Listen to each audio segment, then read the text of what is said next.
Hoje nós vamos trazer uma visão panorâmica do capítulo 3 de Filipenses, mostrando para você alguns pontos importantes. Quero ser o mais rápido possível, até para que os nossos vídeos não fiquem muito grandes, mas que você atente para esse capítulo 3. Você que já assistiu aí a primeira introdução, nós vamos trazer agora uma visão panorâmica desse capítulo. É importante que o capítulo 3 dessa epístola de Filipenses, das passagens mais autobiográficas, né, que Paulo já demonstrou, teologicamente densas, do apóstolo Paulo. Nela, Paulo apresenta uma defesa apaixonada da salvação pela graça, constatando com o legalismo, e define a vida cristã como uma base ou como uma busca incansável por conhecer a Cristo. Então você vai observar que como ele diz aqui, uma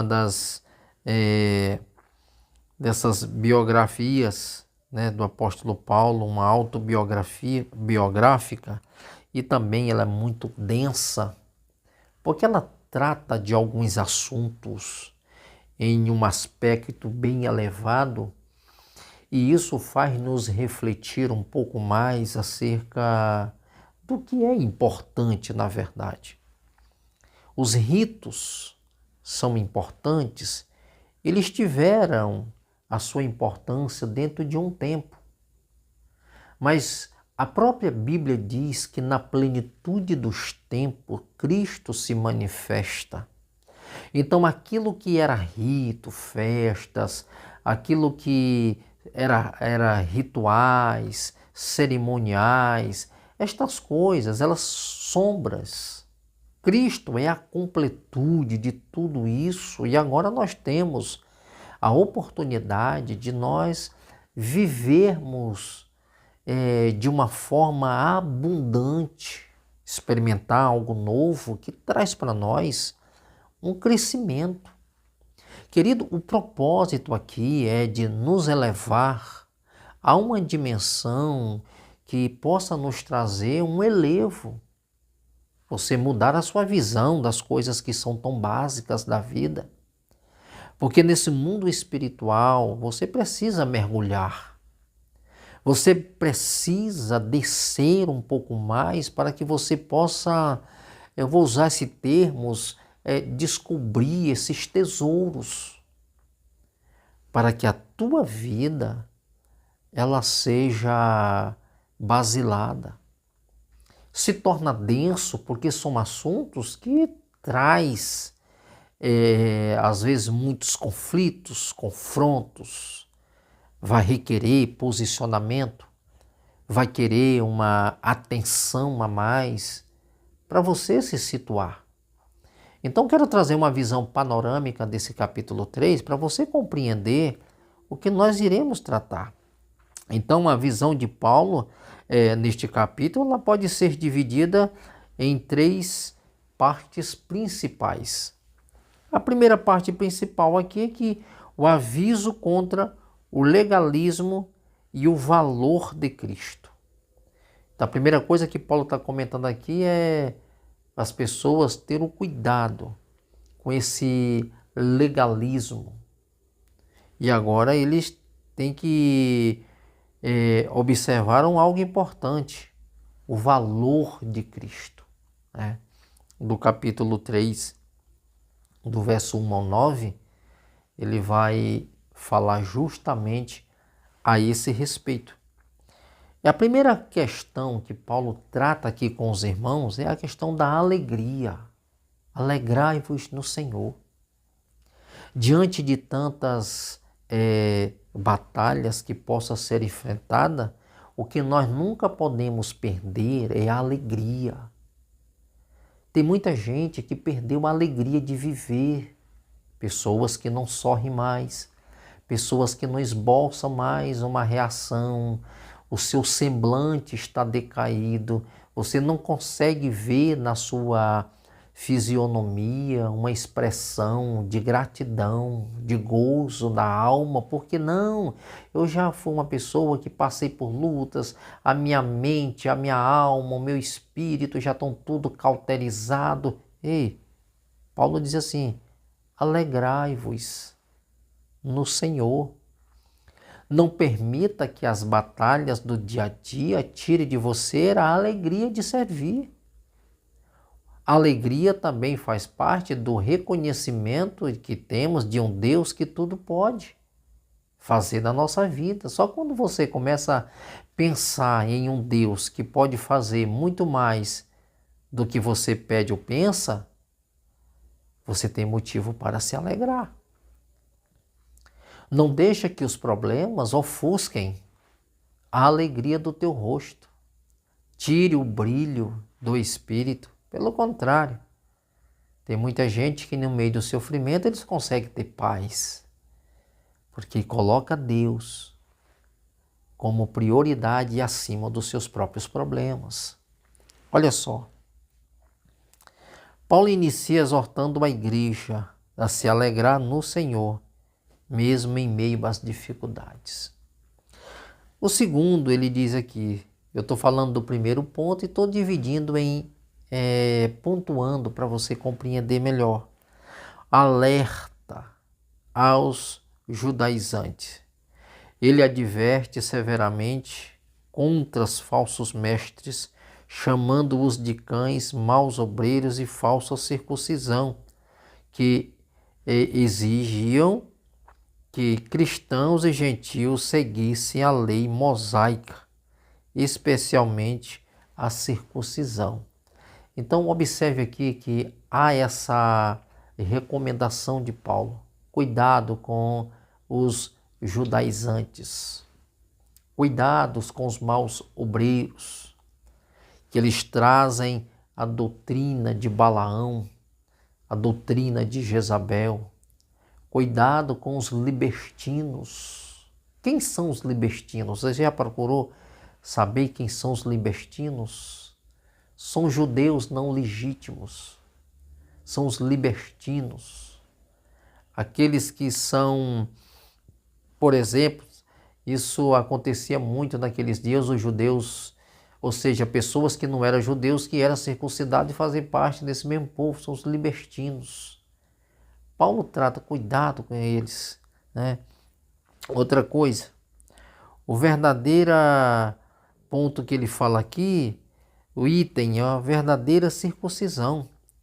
Paulo ele redefine a circuncisão como algo do coração, movido pelo Espírito e não pelos ritos físicos. A verdadeira circuncisão, ela não está mais atrelada a ritos e nem benefícios físicos.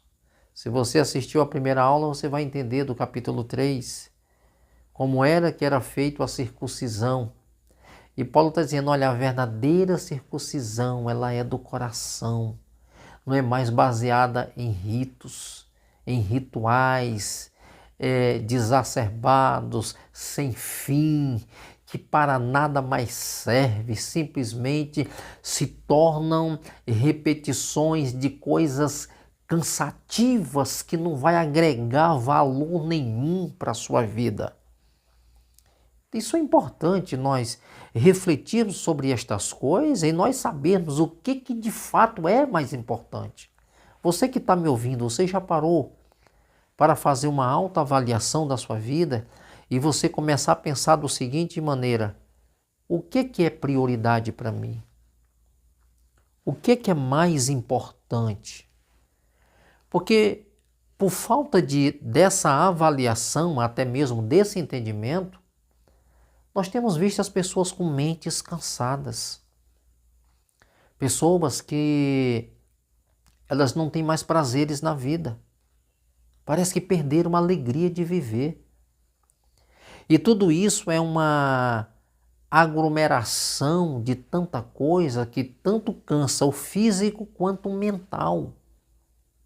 E obviamente o espiritual também vai cansar, vai deixar de ser alimentado e você vai acabar se deixando levar pelo acomodismo, pelo cansaço. E estas coisas se tornam perigosas porque você não tem algo, um alvo como prioridade.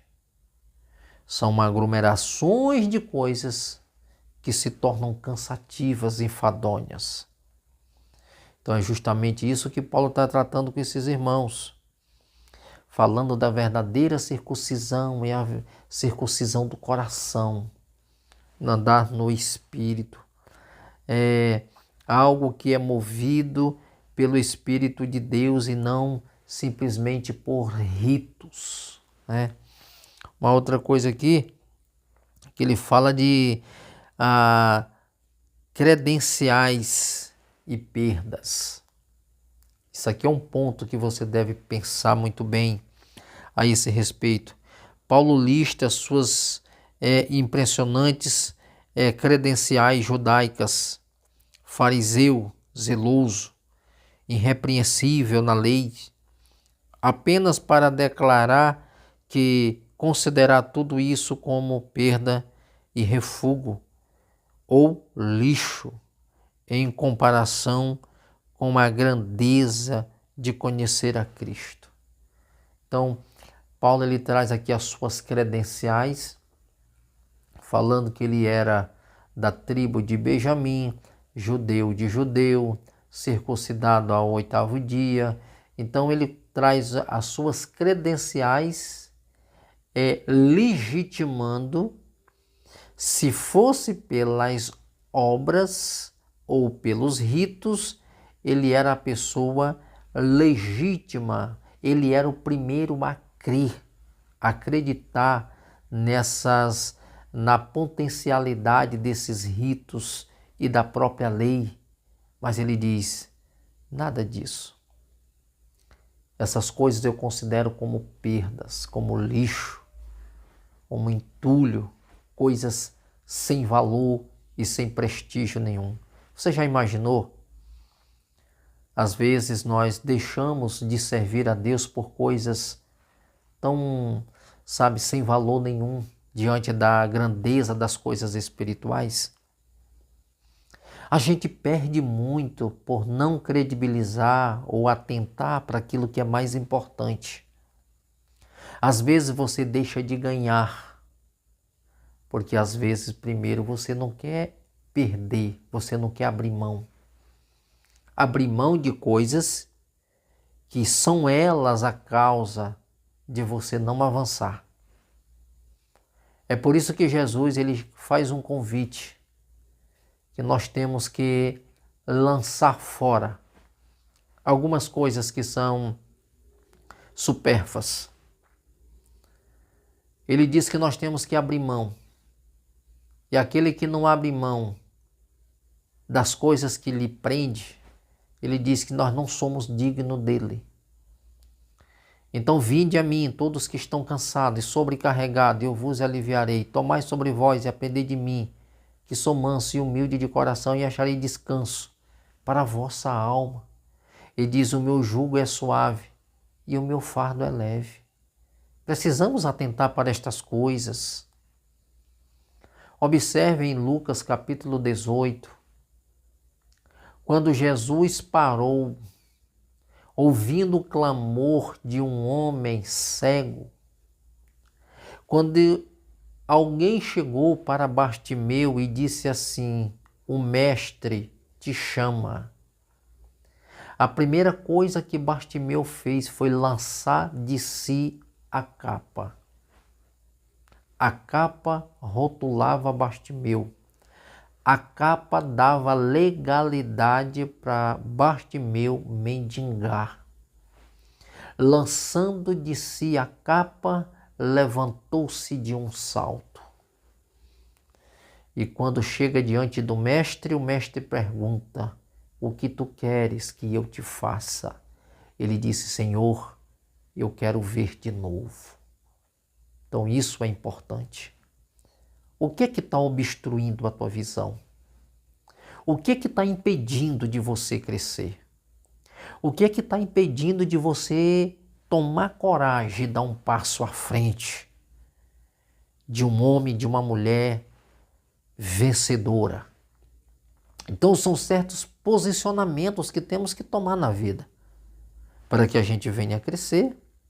Então tem algumas coisas que você tem que abrir mão. E aí Paulo diz, ele considera isso como perda para ganhar Cristo. Jesus disse, aquele que coloca a mão no arado não serve. Ou seja, o que coloca a mão no arado e olha para trás não serve. Então a proposta de evangelho é, se quiser de vir após mim, tome a sua cruz, negue-se a si mesmo, tome a sua cruz e segue. A proposta de evangelho é de olhar para frente e não olhar para trás. É tomar decisões, posicionamento na vida. É reagir diante das circunstâncias e dos problemas. Quebra essas algemas. Quebra essas amarras que estão me impedindo de você crescer. Joga isso fora para ganhar a Cristo. É isso que Paulo está mostrando. Com credenciais e perdas. Paulo lista suas credenciais e perdas. Então, justiça pela fé. Ele enfatiza que sua justiça não vem de obediência à lei, mas da fé em Jesus Cristo. Olha só. A lei não traz justiça nenhuma, mas a verdadeira justiça está condicionada à obediência em Cristo Jesus. Justiça, somos justificados pelo sangue de Cristo Jesus. Vamos seguir um pouco? Agora vamos para o ponto 2. Eu falei de 3 pontos desse capítulo 3, a busca pela maturidade cristã, do verso 10 ao 16. Eu vou andar um pouco rápido para o vídeo não ficar muito grande. O objetivo supremo, Paulo expressa seu desejo profundo de conhecer a Cristo, o poder de sua ressurreição e a participação em seu sofrimento, tornando-se como ele em sua morte. Olha só, o objetivo supremo, essa expressão do desejo profundo de conhecer a Cristo, pode o poder de sua ressurreição e a participação em seu sofrimento, tornando-se como ele em sua morte. Então isso é importante, esse objetivo supremo. Paulo sofreu? Sofreu. Paulo ele chega a fazer uma declaração em 2 Coríntios, parece que você está diante de um filme de terror, tanto que ele padeceu por amor a Cristo, porque o próprio Cristo advertiu Paulo lá em Atos capítulo 9, importa-te quanto que se deve sofrer por amor ao meu nome. Então Paulo foi um dos homens que foi provado no campo de batalha, mas ele não recuou. No final da sua vida ele diz, combati o bom combate, acabei a carreira, mas guardei a fé. Então isso é um homem que viveu com propósito, sem olhar para os problemas, mas sempre olhando para Cristo Jesus, que é o autor e consumador da sua fé. Aí ele fala aqui uma metáfora do atleta, né? Paulo ele descreve a vida cristã como uma corrida, declarando que ainda não alcançou a perfeição, mas prossegue para o alvo. Isso é excelente. A visão que Paulo descreve aqui é de um atleta. Um atleta, quando ele está numa pista de corrida, o alvo dele é a linha de chegada. Então ele treina dias, meses, até ano. Às vezes, dependendo da modalidade, para dar tudo de si em 9 segundos, 10 segundos. Então tudo isso vai depender da modalidade.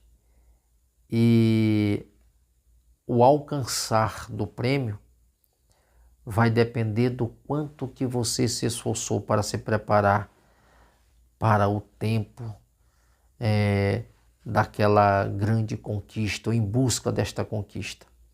Então Paulo ele faz essa comparação, essa metáfora do atleta. Paulo descreve a vida cristã como uma corrida, declarando que não alcançou a perfeição, mas ele está em busca disso.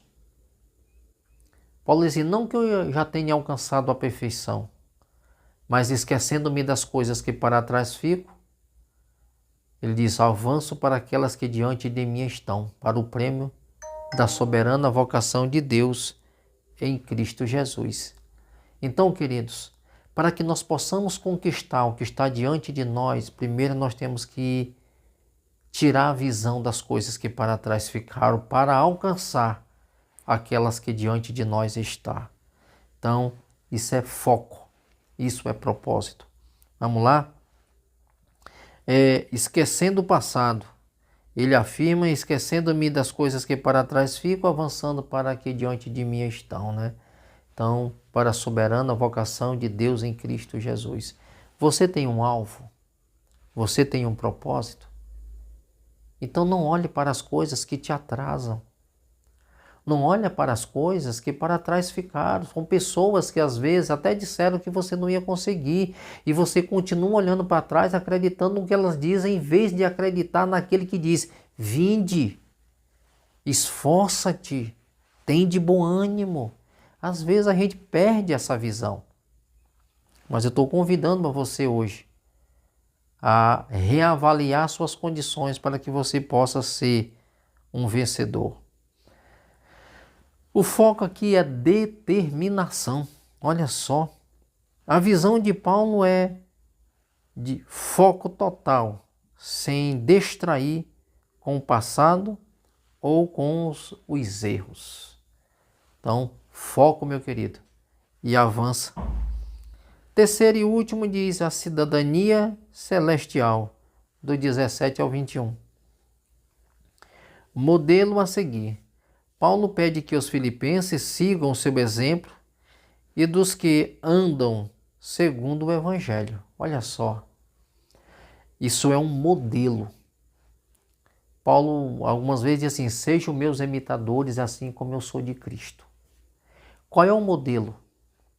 Cristo é o modelo. Nós sempre vamos olhar para as pessoas como uma referência, como modelo de imitação. Querendo ou não, nós sempre vamos olhar para alguém como modelo de imitação. Claro que o homem é imperfeito, mas isso é muito do ser humano. Está olhando para os outros como modelo de imitação. Quando se diz respeito a uma vida espiritual, como crescer, Paulo está dizendo que Cristo é um modelo a ser seguido. Assim como Paulo seguiu o modelo de Cristo, é como se Paulo tivesse assim, observem como eu faço, como eu vivo, como eu me comporto, as decisões que tomo. Observe, é assim que Cristo fez. Então eu segui o modelo de Cristo e Paulo está olhando, a maior referência é Cristo. Mas como aquelas pessoas naqueles dias não viram a Cristo, assim, ó, olha para mim, que porque aquilo que eu faço é um modelo que Cristo deixou para que a gente venha fazer. O segundo aqui, ele fala dos inimigos da cruz. Ele adverte sobre aqueles que vivem de forma terrena, cujo Deus é o ventre, e se dedicam apenas às coisas terrenas. Gente, a gente tem que tomar muito cuidado, porque nós estamos nos tornando cada dia pessoas consumistas e materialistas. E as coisas dessa vida estão nos sufocando. E às vezes está tirando de nós o brilho e a oportunidade que temos até de servir a Deus. Paulo trata essas pessoas como os inimigos da cruz, né? E outra coisa aqui que ele fala aqui, de forma terrena, cujo Deus é o ventre. e que se dedicam apenas às coisas terrenas. Nós temos que tomar cuidado para que nós não nos tornemos como essas pessoas, inimigos da cruz de Cristo, cuja visão ela é simplesmente das coisas terrenas. Mas nós devemos olhar porque a nossa cidadania é no céu. Paulo afirma que a verdadeira cidadania dos cristãos é nos céus, de onde esperam o Salvador. Você não é deste mundo. O próprio Jesus ele diz: Pai, eles não são desse mundo assim como eu não sou. O que Jesus está dizendo é que, mas eu rogo que o Senhor vos guarde, que o Senhor vos protejam. A proposta de evangelho é que nós estamos aqui passando um período, mas a nossa cidadania ela é celestial. E nós devemos estar fixados a cada dia com a nossa visão. O que é que Paulo diz em Colossenses capítulo 3? Se morreste com Cristo e ressuscitaste com Ele, buscai as coisas lá do alto, onde Cristo vive assentado à destra de Deus. Então essa é a proposta do Evangelho. A outra coisa, transformação final. Ele conclui com a promessa de que Jesus Cristo transformará os corpos físicos frágeis e mortais para ser glorioso como o dele. É importante que essa tem que ser o desejo de todo cristão. Quando Paulo escreve aos Coríntios, ele diz que transformados seremos. O que é corruptível se revestirá da incorruptibilidade.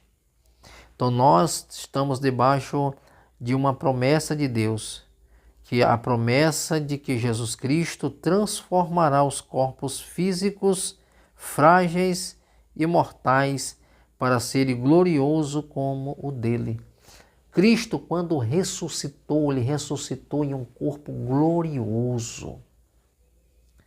É por isso que quando alguém ia tocar nele, diz: não me toque porque ainda eu não subi para o meu Pai.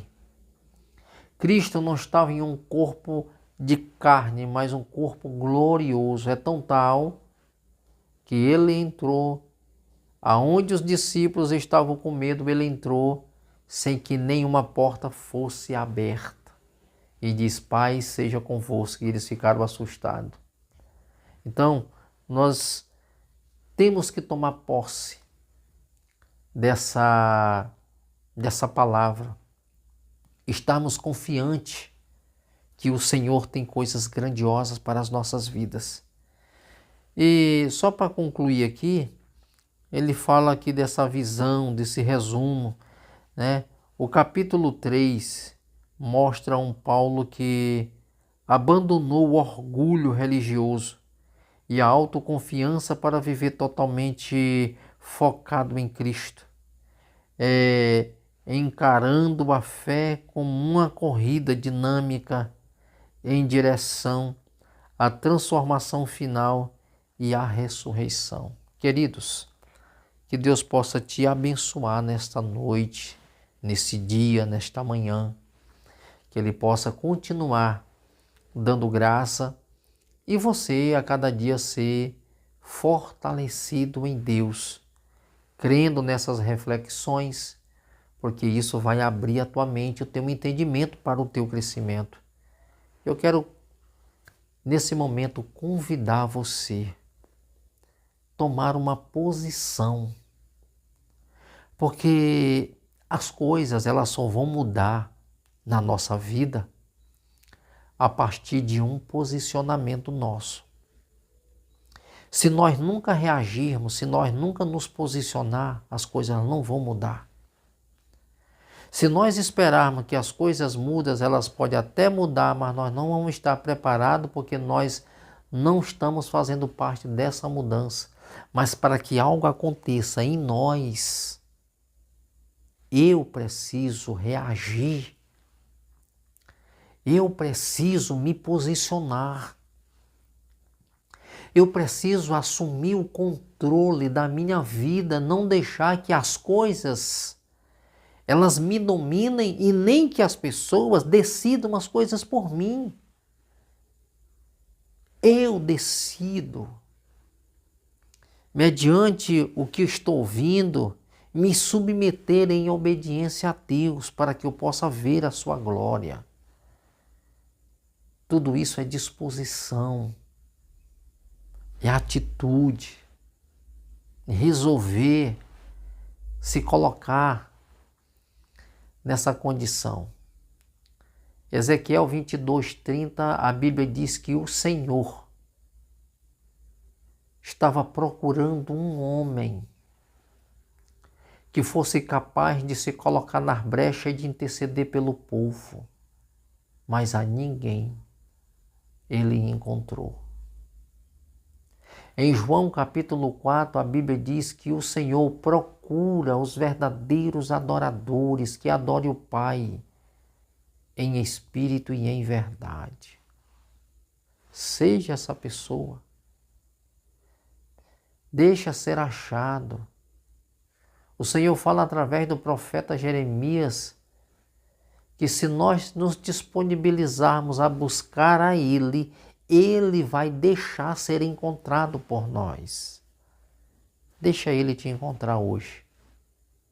E você será uma nova mulher, você será um novo homem, você terá uma nova visão na presença de Deus. Que Deus te abençoe, em nome do Senhor Jesus.